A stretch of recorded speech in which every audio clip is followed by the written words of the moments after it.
கிருஷ்ணகிரி மாவட்டம் ஊத்தங்கரை அருகே உள்ள காரப்பட்டு ஊராட்சி ஒன்றிய நடுநிலைப் பள்ளியின் தனியார் பள்ளிக்கு இணையாக நடத்த பள்ளியின் ஆண்டு விழாவினை காங்கிரஸ் கட்சியின் மாநில பொதுக்குழு உறுப்பினர் எல். சுப்பிரமணியன் துவக்கி வைத்து சிறப்பித்தார்.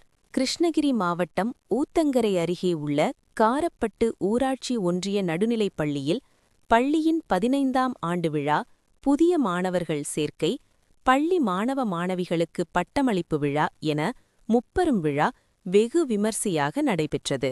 வட்டார கல்வி அலுவலர் திருமதி சாந்தி தலைமையில் நடைபெற்ற பள்ளி ஆண்டு விழாவிற்கு பள்ளியின் தலைமை ஆசிரியர் ஆறுமுகம், வட்டார கல்வி அலுவலர்கள் பழனிச்சாமி, சீனிவாசன், வசந்தி, பெற்றோர் ஆசிரியர் சங்கத் தலைவர் ஜெயசங்கர், பள்ளியின் பெற்றோர் ஆசிரியர் சங்கத்தின் பொருளாளர் பெருமாள் ஆகியோர் முன்னிலை வகித்தனர். மேலும் இந்த விழாவிற்கு சிறப்பு அழைப்பாளராக கலந்து கொண்ட தமிழக காங்கிரஸ் கட்சியின் மாநில பொதுக்குழு உறுப்பினர் எல். சுப்பிரமணியன், மாவட்ட கல்வி அலுவலர் சவுந்தரராஜன், மாவட்டச் செயலாளர் வெங்கடேசன் ஆகியோர் கலந்து கொண்டு பள்ளியின் புதிய மாணவர்கள் சேர்க்கை மற்றும் 5ஆம் வகுப்பு மாணவர்களுக்கு பட்டங்களை வழங்கி, கல்வி கற்றால் மட்டுமே உயர்ந்த இடத்திற்கு கொண்டு செல்ல முடியும் என்பதால் கல்வியின் அவசியத்தை உணர்ந்து, படித்தல் உலகம் உங்கள் கையில் என்பதை புரிந்து படிக்கும் பழச்சத்தினை ஏற்படுத்திக் கொள்ள வேண்டும் என்று கேட்டுக்கொண்டனர். மேலும் இந்த விழாவினைத் தொடர்ந்து பள்ளி மாணவ மாணவிகளின் வண்ணமிகு கலை நிகழ்ச்சிகள்